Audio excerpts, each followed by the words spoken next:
following program is produced by the AM First Radio Network and distributed by Global American Broadcasting, the GAB Radio Network. Thank you for tuning in for this edition of Justice Watch with Attorney Zulu Ali. I am Attorney Zulu Ali with the Justice Watch crew, Rosa Nunez, Michael Bilal Clark, Dr. Akil Bashir, and Andrea Roderman. This week, like every week, we'll be discussing critical legal and social justice issues that are impacting our community.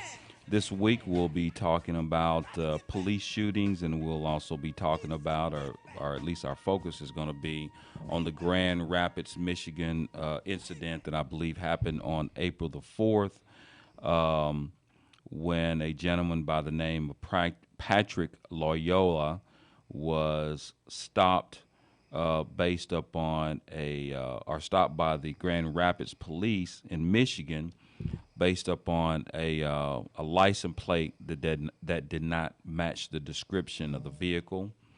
An unnamed Grand Rapids police officer confronted Mr. Loyola, or the victim, I'm going to call him.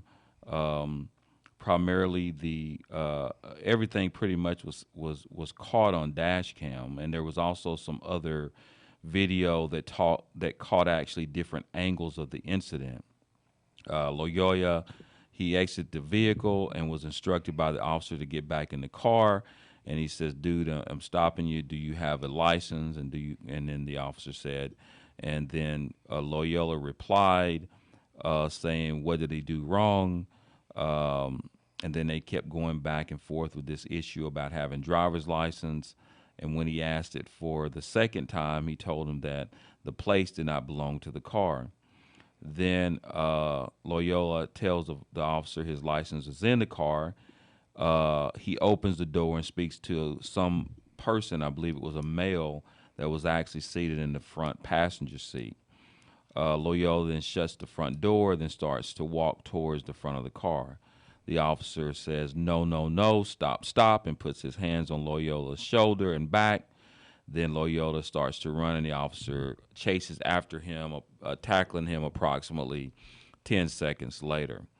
And then the officer shot his taser at Loyola, who tried to grab the weapon, and the officer told him to let go of the taser several times. The officer's body camera was unintentionally turned off, according to the officers. They said that the body cam turned off at this time. This was at 8:14 a.m.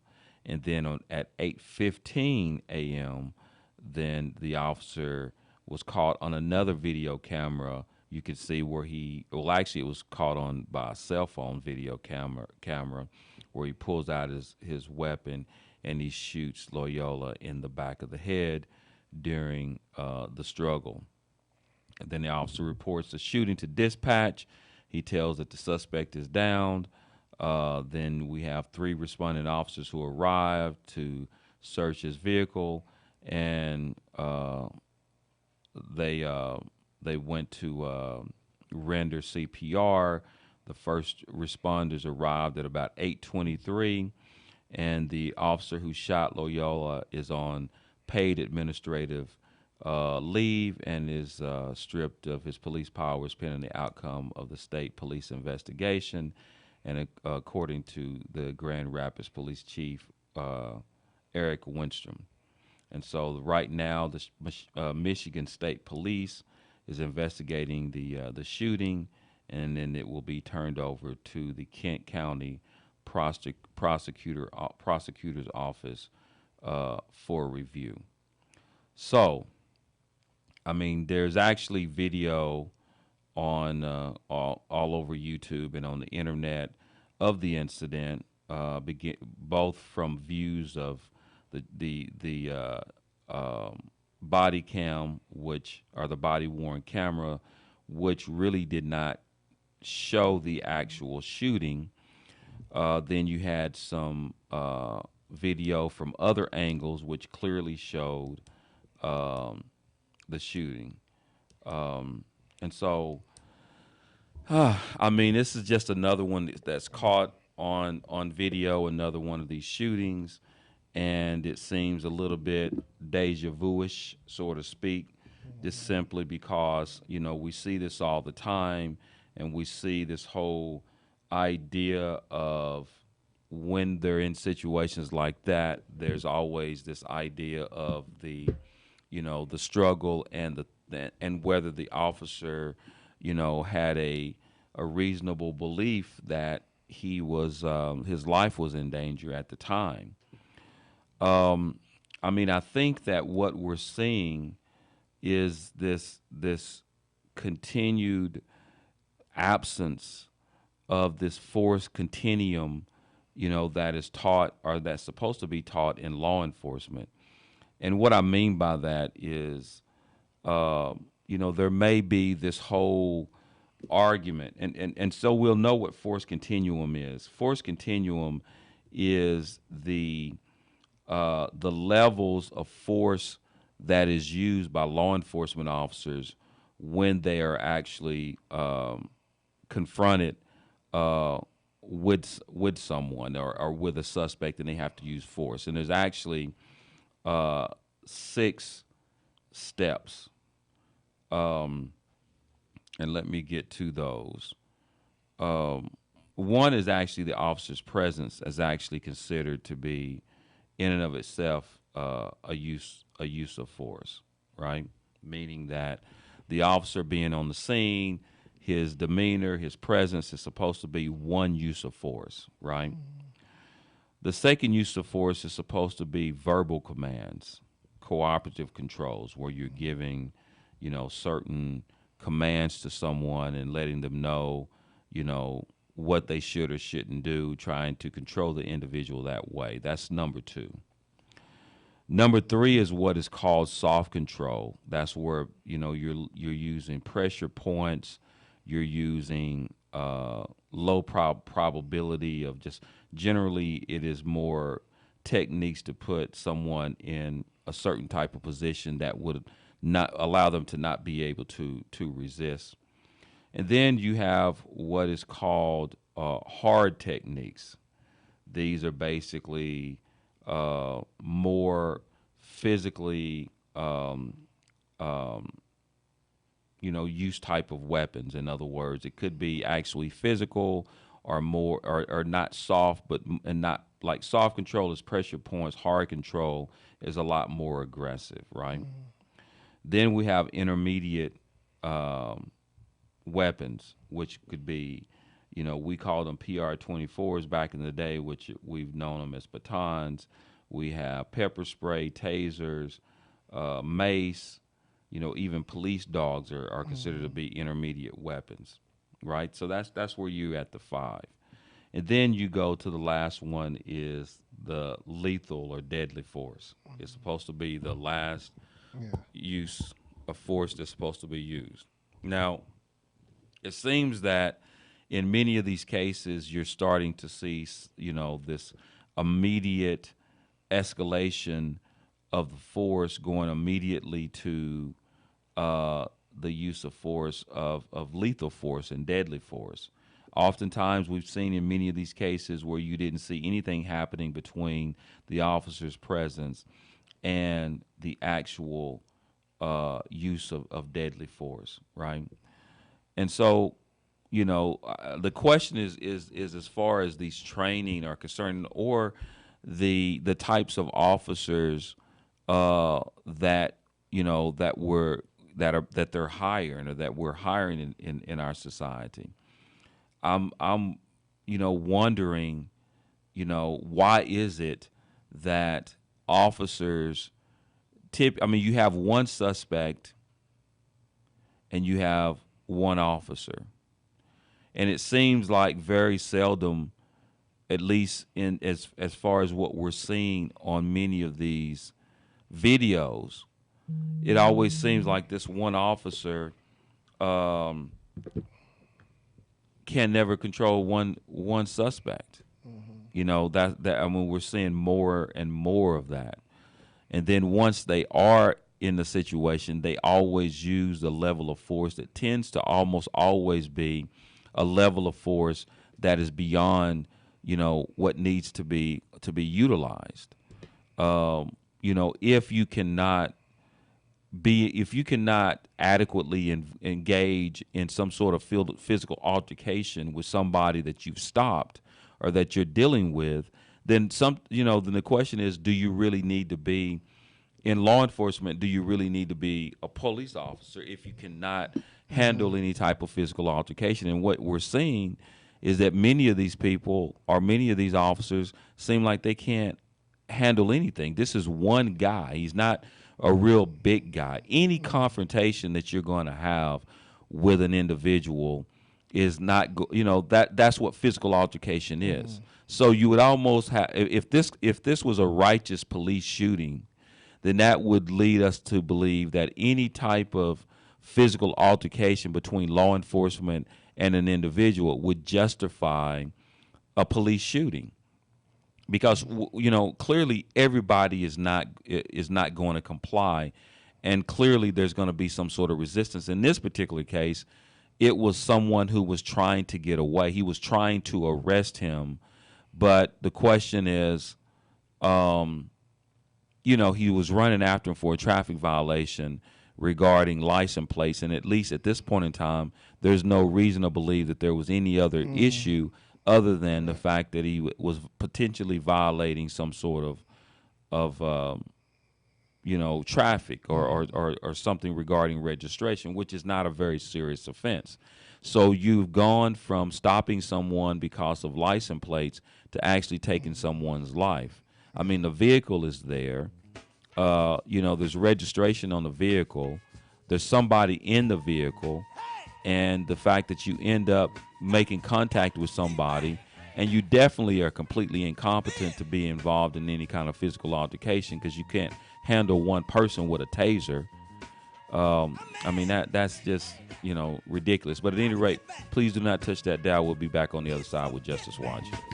Do you have a great idea for a radio show but have no idea where to start? Or have you been hosting a podcast for a while and want to take it to the next level? If so, you need the Gab Radio Network. To host a show on the Gab Radio Network, all you need is your voice, and we'll handle the rest, from technical engineering to full-service audio production and much more. Every show on the Gab Radio Network can be heard on our station on the TuneIn Radio app. Plus, we put all of our shows on our satellite, which is accessed by over 5,500 stations. And here's the best part. You can host from anywhere you want. There are many means to connect to the Gab Radio Network remotely, and our staff of highly trained engineers and producers will make you sound like you're right here in studio. So, if you want to be on the Gab Radio Network, the same network that hosts the Small Business Advocate, Radio MD, and the Federalist, send an email right now to sales@gabradionetwork.com. That's sales@gabradionetwork.com. Nubian Pictures presents a CCM Films production documentary entitled Purpose and Freedom. Keep your hand on the plow. This emotional and strong documentary tells the story of African-American lawyer Zulu Ali seeking justice and his purpose as a lawyer, while crossing paths with Araceli, an undocumented immigrant from Mexico who is seeking her freedom. Together, they help discover their purpose and freedom in each other. Watch this incredible film today from iTunes Movies, YouTube Movies, Amazon Prime, and Google Play Movies. Learn about the cast and crew, links to purchase, and more at purposeandfreedommovie.com. Purpose and Freedom. Keep your hand on the plow. Available now. Rated G. I did not feel safe. That's why I decided to come to California, because I didn't feel safe in Mexico. It's kind of like the system, and if you go outside the system, then it becomes a struggle. Are you an immigrant seeking defense representation and are looking to protect your rights? Or maybe someone who is experiencing an injustice or discrimination and need a lawyer you can trust? Well, that's exactly why you need the help of award-winning trial lawyer Zulu Ali. The law offices of Zulu Ali provides immigration defense representation for those seeking justice and looking to protect their rights. If you or a loved one needs professional legal advice and representation, then contact Zulu Ali. Zulu Ali's firm focuses on criminal law, family law, civil and personal injury, and international law. Zulu Ali is a former police officer and U.S. Marine, so you know you're in good hands. Serving all of California and immigration cases nationwide, representing victims and suspects facts at the International Criminal Court at The Hague. Call Zulu Ali today at 888-682-3049 or visit ZuluAliLaw.com.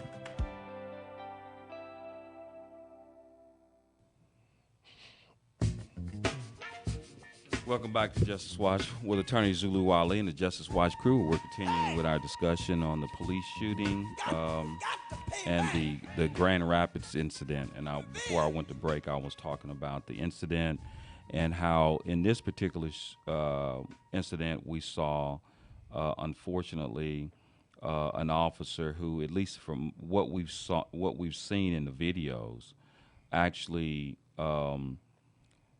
escalated the use of deadly and lethal force when it was not authorized or necessary in this particular case.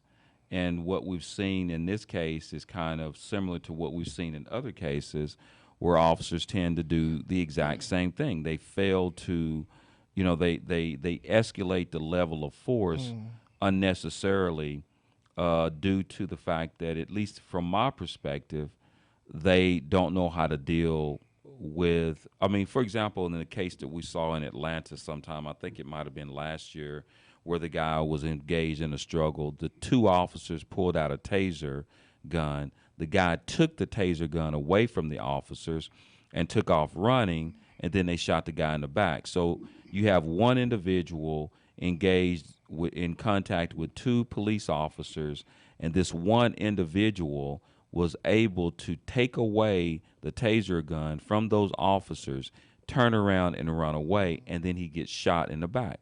I don't understand, but we never question.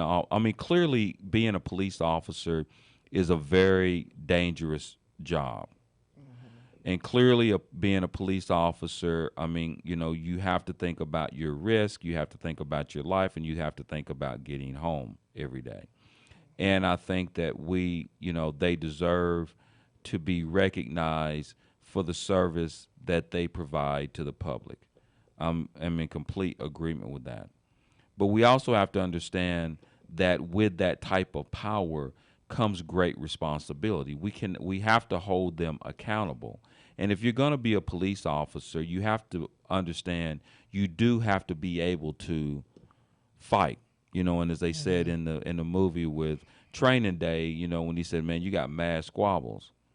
You got to be able to fight a little bit.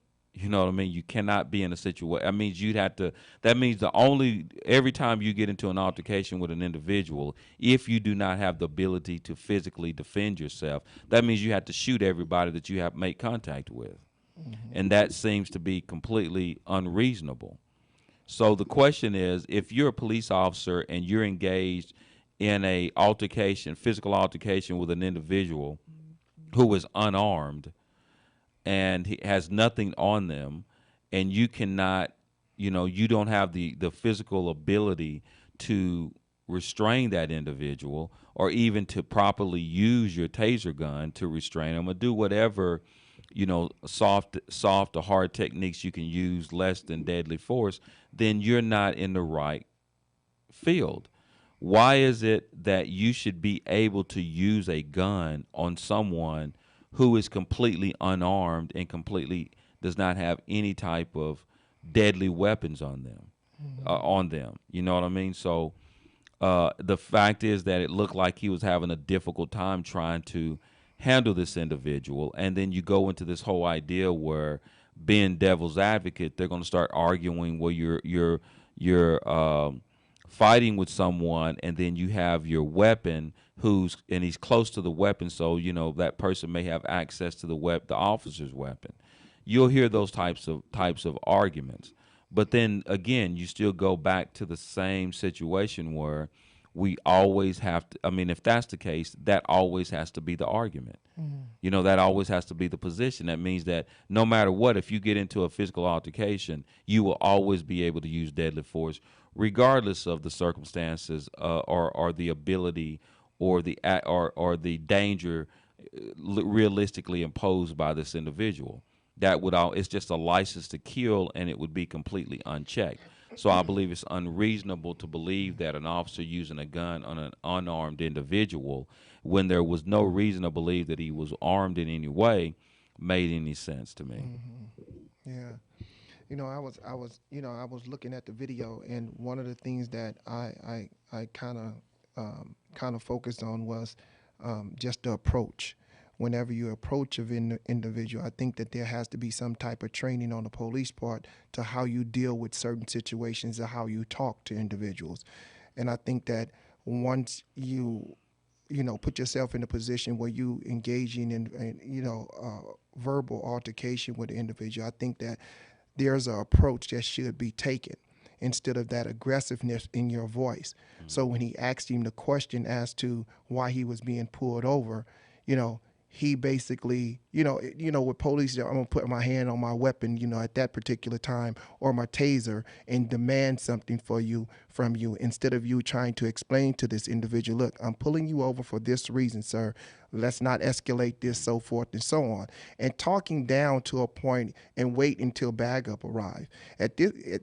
In this case, he didn't wait till no backup arrived. He didn't try to reason with the individual. He escalated by putting his hand on his weapon, demanding something from this individual. And I think that even before he pulled his taser gun out, he should have just tried to keep it calm until his backup came. And even once he tackled the individual, holding him down and waiting for his backup to come to assist him, opposed to just pulling out his weapon and shooting him in the head. It's one of those things where, we have a tendency to believe that every individual that's running is running because they're guilty. But, when you see countless, black men get killed day in and day out, I think that there's a level of fear to resonate in individuals that, they're running for their life. Not so much to the fact that they're guilty of in anything, but some people are scared. Some people are scared that they're going to lose their life, and they might run. They might take flight. And like I say, it's not just based on the fact that they might be guilty or anything. It's just that that's reasonable. Reasonable to assume, especially this individual, I think he was from the Congos or something like that, and he looked confused from the onset of everything. So when he first got him out of the car and he questioned him, he looked confused. He asked him, did you understand English, But at that particular time, the police escalated it. Not saying that he was right with grabbing the weapon or anything like that, but there's a level of fear that resonates in some black men that, look, I'm fighting for my life. Either I'm how many times have we seen individuals just laying on the ground and get shot? Individuals just simply walking away, they got shot. And you wasn't doing anything that got shot. So I think that there's a level of fear, and it can't just be equated to just, the individual is criminal. He put him over for a traffic violation. A traffic violation. Right. It's just ridiculous that he would pull out his weapon while he's down. And if you look at the video, it seems to be that he was face down when he pulled the weapon out and shot him. Yeah.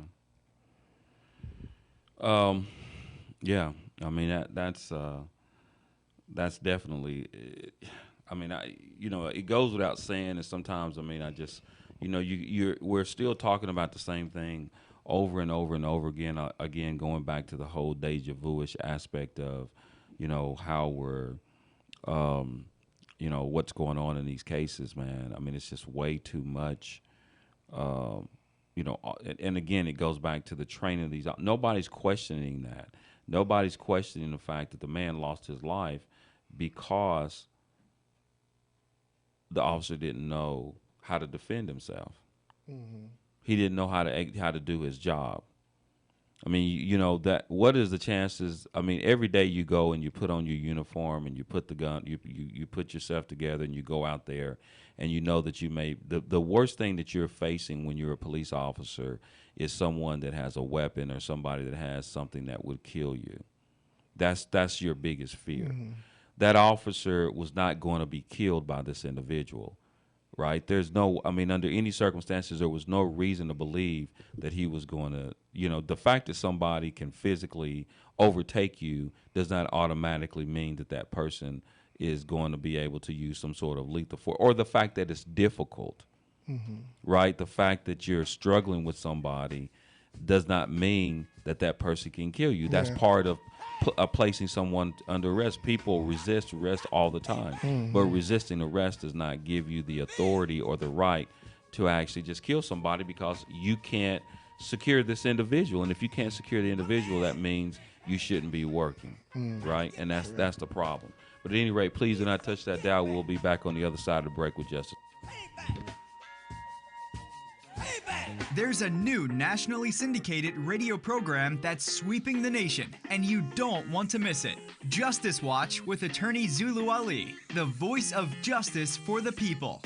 The focus of Justice Watch is to provide an honest analysis and viable solutions to the criminal and social justice crisis in America and the world from a black, brown, working class, and socially disadvantaged perspective, and to motivate listeners to be informed and part of the solution. Zulu Ali is joined by the Justice Crew, consisting of Rosa Nunez, Michael Clark, Dr. Akil Bashir, and Charito Ali to tackle the most pressing issues. Host attorney Zulu Ali is a former police officer, U.S. Marine Corps veteran, and an award-winning trial lawyer who focuses on representing persons accused of crimes, immigrants, victims of discrimination, and persons seeking civil justice. Find out how to listen to Justice Watch with attorney Zulu Ali at justicewatchradio.com. Nubian Pictures presents a CCM Films production documentary entitled Purpose and Freedom. Keep your hand on the plow. This emotional and strong documentary tells the story of African-American lawyer Zulu Ali seeking justice and his purpose as a lawyer, while crossing paths with Araceli, an undocumented immigrant from Mexico who is seeking her freedom. Together, they help discover their purpose and freedom in each other. Watch this incredible film today from iTunes Movies, YouTube Movies, Amazon Prime, and Google Play Movies. Learn about the cast and crew, links to purchase, and more at purposeandfreedommovie.com. Purpose and Freedom. Keep your hand on the plow. Available now. Rated G. I did not feel safe. That's why I decided to come to California, because I didn't feel safe in Mexico. It's kind of like the system, and if you go outside the system, then it becomes a struggle. Are you an immigrant seeking defense representation and are looking to protect your rights? Or maybe someone who is experiencing an injustice or discrimination and need a lawyer you can trust? Well, that's exactly why you need the help of award-winning trial lawyer Zulu Ali. The law offices of Zulu Ali provides immigration defense representation for those seeking justice and looking to protect their rights. If you or a loved one needs professional legal advice and representation, then contact Zulu Ali. Zulu Ali's firm focuses on criminal law, family law, civil and personal injury, and international law. Zulu Ali is a former police officer and U.S. Marine, so you know you're in good hands, serving all of California and immigration cases nationwide, representing victims and suspects at the International Criminal Court at The Hague. Call Zulu Ali today at 888-682-3049 or visit ZuluAliLaw.com.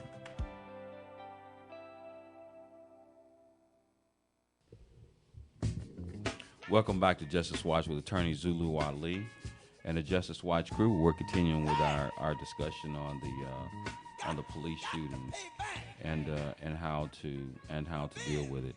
I mean, again, going back to most of the dialogue that we get when it comes to dealing with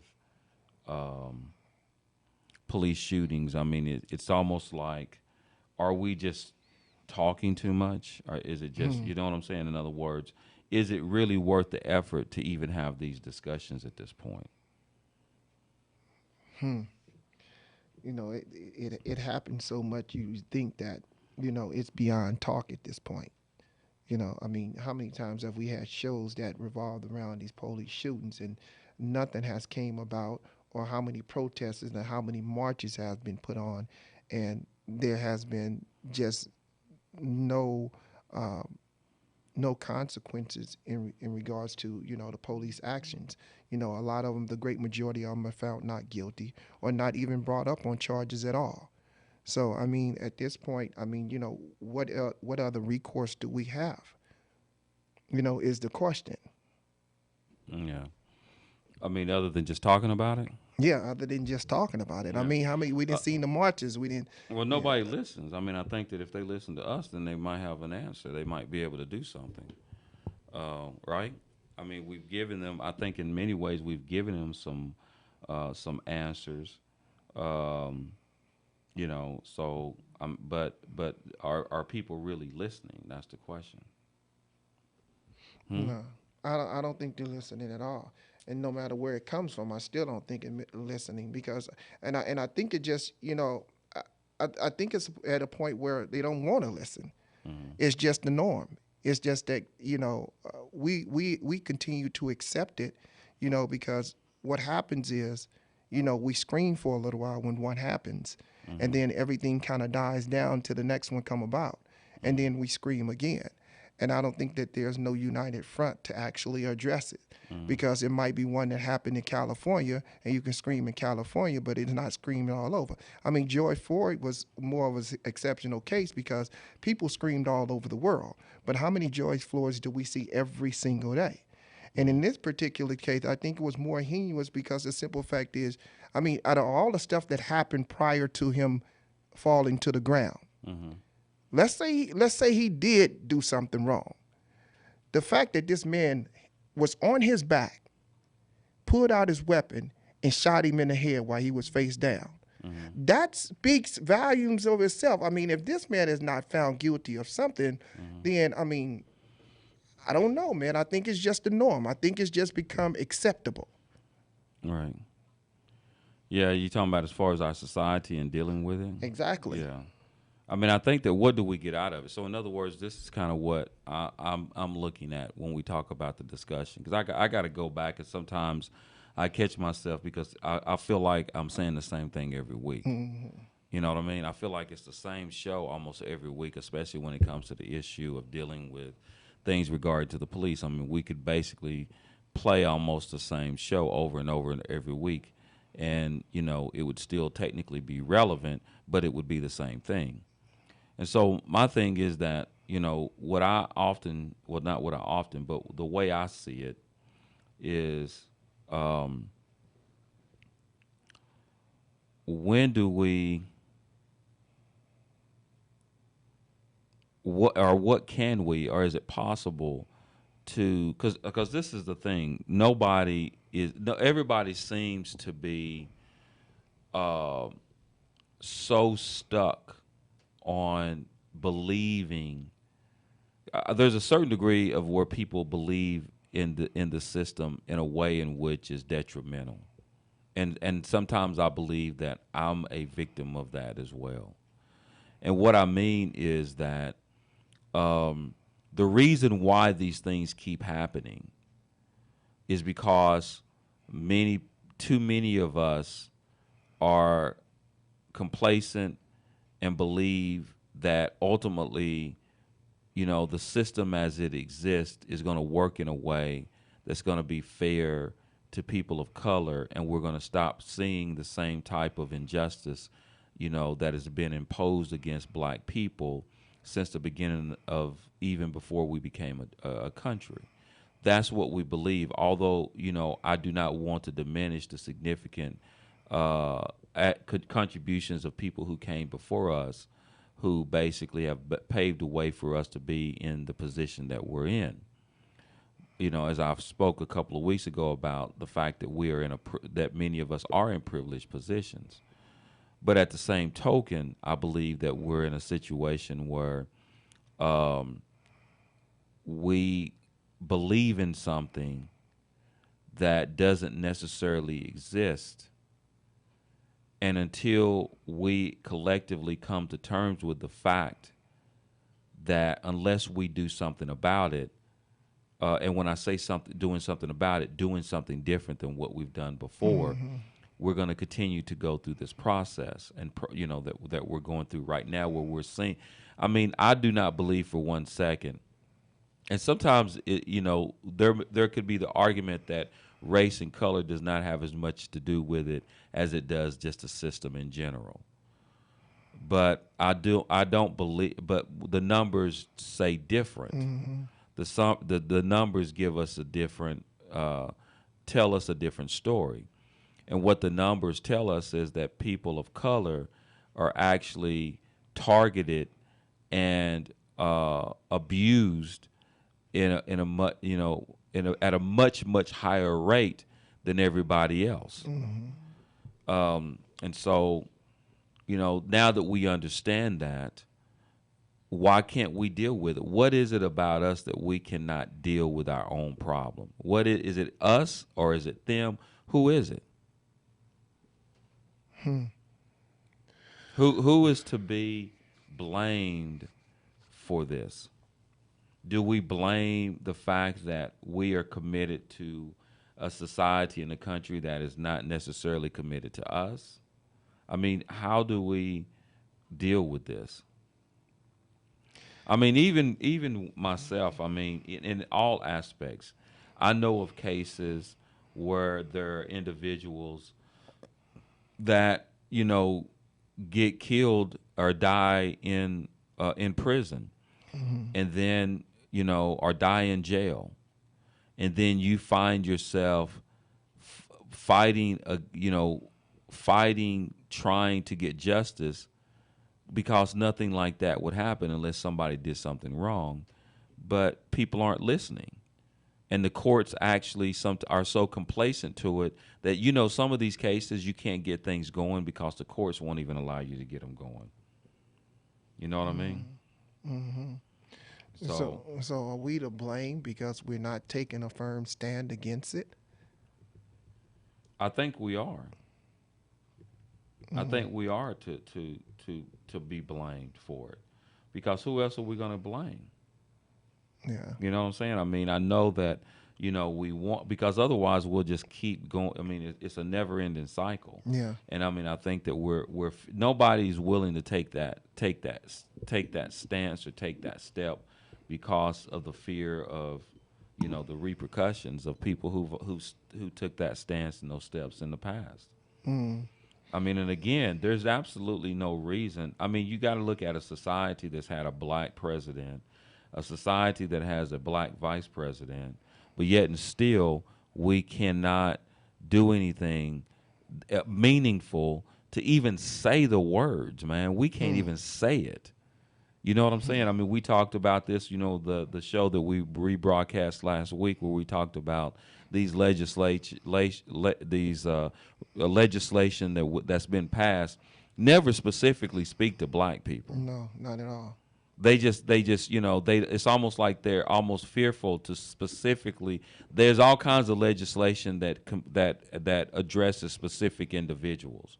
Whether you're talking about even they might call it even the Asian bill. They might call it the Native American bill. They might call it whatever. But you will not see anybody coming out and saying, okay, this is what we're going to do because, let's just be honest and let's tell the truth about what's going on with black people in America. And let's just think about what we're doing. And then we have this internalized racial oppression that we have amongst ourselves that basically make it even worse, because then you have this situation. Let's just say that we do. It's a weird situation to be in, because even if we got together and said, hey, look, we're going to do something and we'll go out there, it's hard enough to even get black people to do for themselves and to do something to stop doing bad things to other black people. You see what I'm saying? Yeah. And so, I mean, we spend a lot of time going in on each other. Yeah.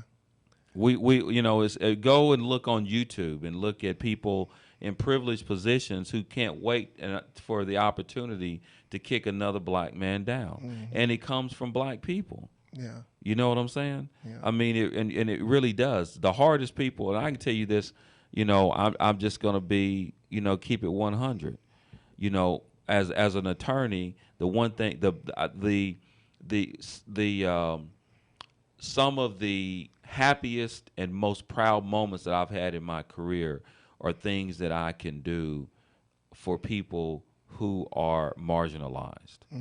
It's the happiest time, and it's very, self-fulfilling. But on the other hand, I shouldn't say self-fulfilling, but fulfilling. But on the other hand, the people that actually sometimes that have, and I'm talking about individuals that have supported me the least and that have tried to ruin me the most, happen to be black people. You see what I'm saying? Yeah. And so, and we all deal with that. And sometimes we deal with it vocally, and sometimes we deal with it on the low. Yeah. But we have to figure that out while we're trying to figure everything else out. This our internalized racial oppression crisis that we have going on in our community. Yeah. We got to do something about that. But at any rate, please do not touch that dial. We'll be back on the other side of the break with Justice Watch. There's a new nationally syndicated radio program that's sweeping the nation, and you don't want to miss it. Justice Watch with attorney Zulu Ali, the voice of justice for the people.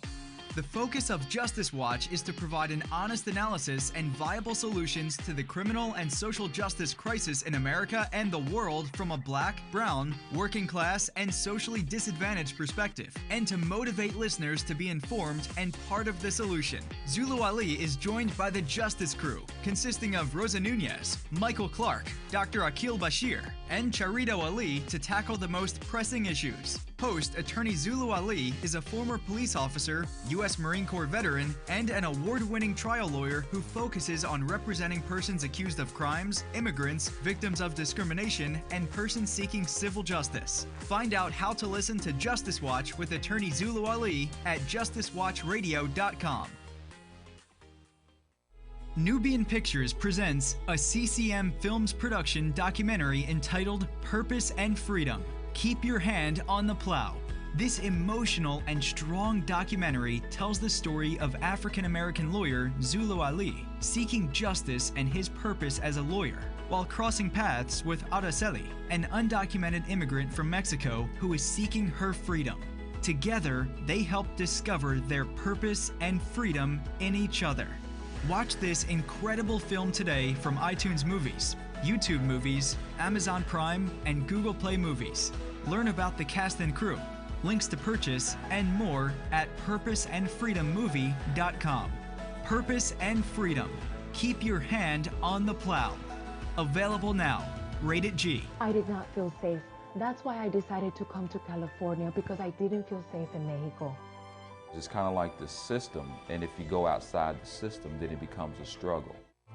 Are you an immigrant seeking defense representation and are looking to protect your rights? Or maybe someone who is experiencing an injustice or discrimination and need a lawyer you can trust? Well, that's exactly why you need the help of award-winning trial lawyer Zulu Ali.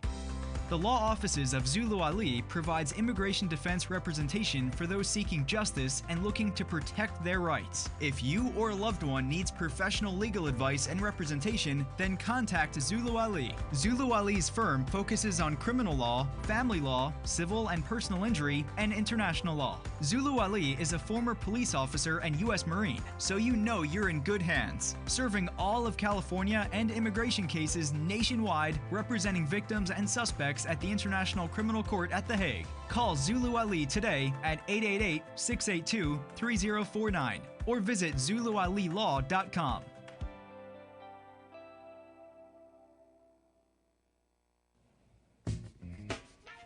Welcome back to Justice Watch with attorney Zulu Ali and the Justice Watch crew, where we're continuing on our discussion of police shooting and everything. But, I guess before, we're here at the tail end of the show, but one of the things that I want to kind of discuss, about this matter is, again, I cannot emphasize enough how we tend to focus primarily on the way in which things actually happen, in the street. What we saw in Grand Rapids, and I've said that again over and over again, that that's not where all that begins. I mean, that actually begins, everyone in that system is responsible for that. And if we're ever going to do so, we always see, everything is about the police shooting, the police shooting, the police shooting, the police shooting,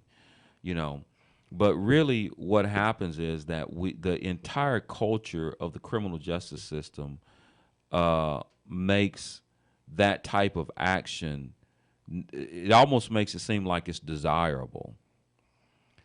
I remember, and I want you to tell me what you think about this statement.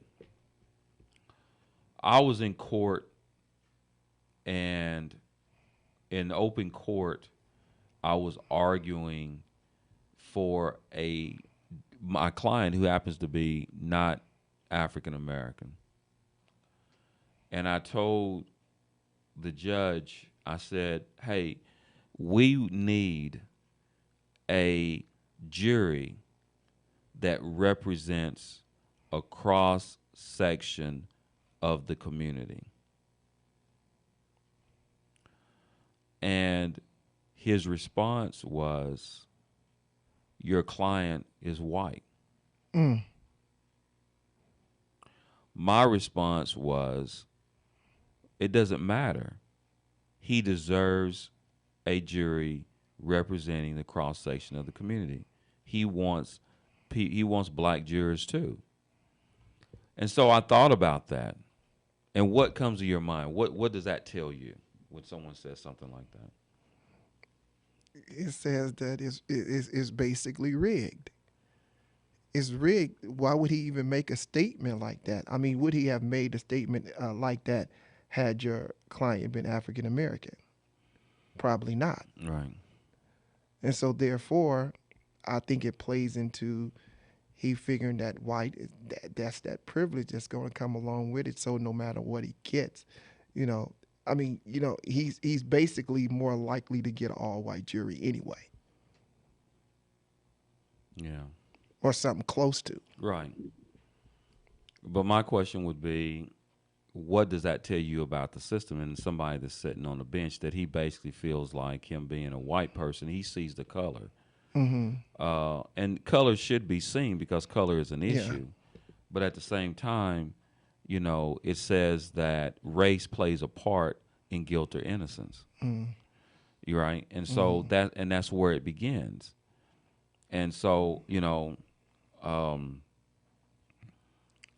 just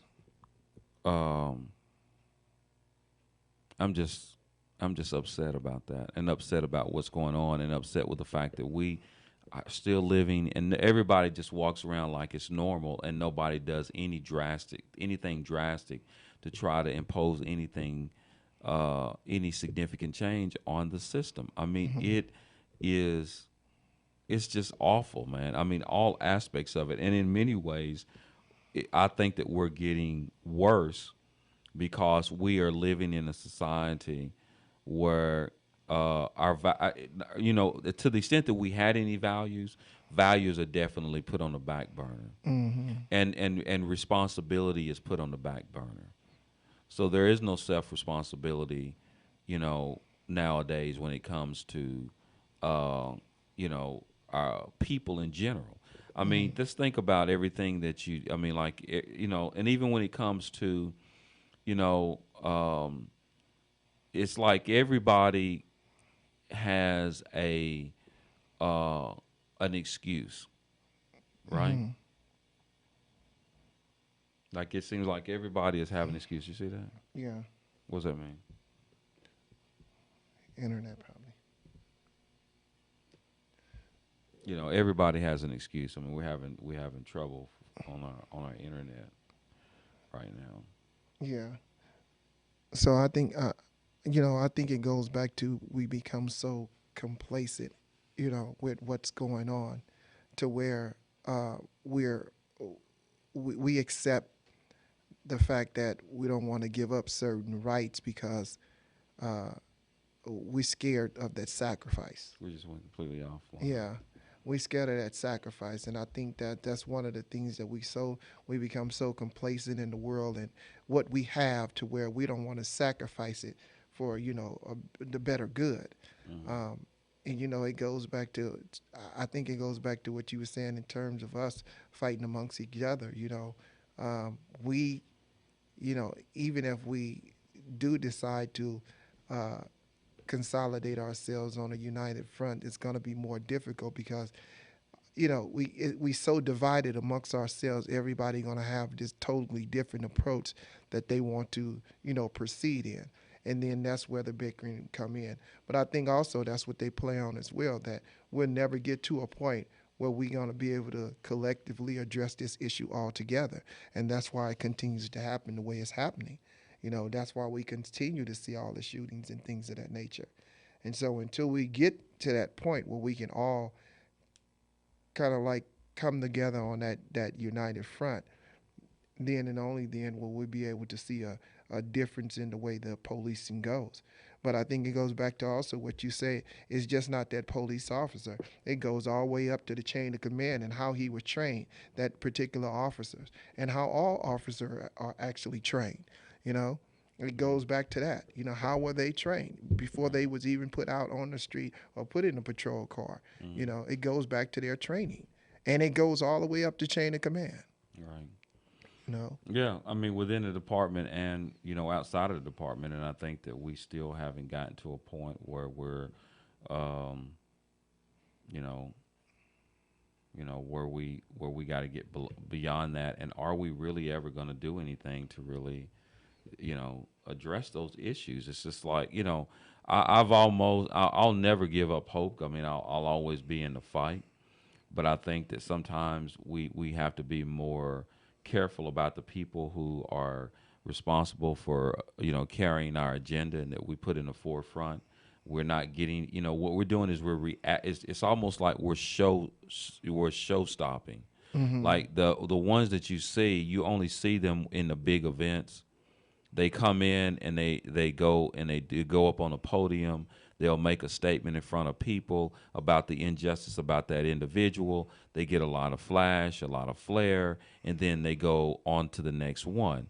You know, so, you know, what do we make of that? Why are we, you know, why shouldn't we require more of those individuals? Or is it enough for us to just react to every killing or every beating and then have the normal, you know, groups of individuals who come out and get in front of the camera and make their little spiel about justice for this person or justice for that person, get the bag and go to the next one? I mean, is that where we are? I mean, that's where we've been, you know. And I think on the flip side of it, I think that there's people that sit back and wait for that great person to come up and lead, you know. Although we don't figure we need a leader, but I think that there's those persons that will not act because they feel that there has to be somebody in the forefront. Nationally syndicated radio program that's sweeping the nation, and you don't want to miss it. Justice Watch with attorney Zulu Ali, the voice of justice for the people. The focus of Justice Watch is to provide an honest analysis and viable solutions to the criminal and social justice crisis in America and the world from a black, brown, working class, and socially disadvantaged perspective, and to motivate listeners to be informed and part of the solution. Zulu Ali is joined by the Justice Crew, consisting of Rosa Nunez, Michael Clark, Dr. Akil Bashir, and Charito Ali to tackle the most pressing issues. Host attorney Zulu Ali is a former police officer, U.S. Marine Corps veteran, and an award-winning trial lawyer who focuses on representing persons accused of crimes, immigrants, victims of discrimination, and persons seeking civil justice. Find out how to listen to Justice Watch with attorney Zulu Ali at justicewatchradio.com. You're on board KCAA's Inland Talk Express. KCAA, Loma Linda, 1050 AM, the station that leaves no listener behind.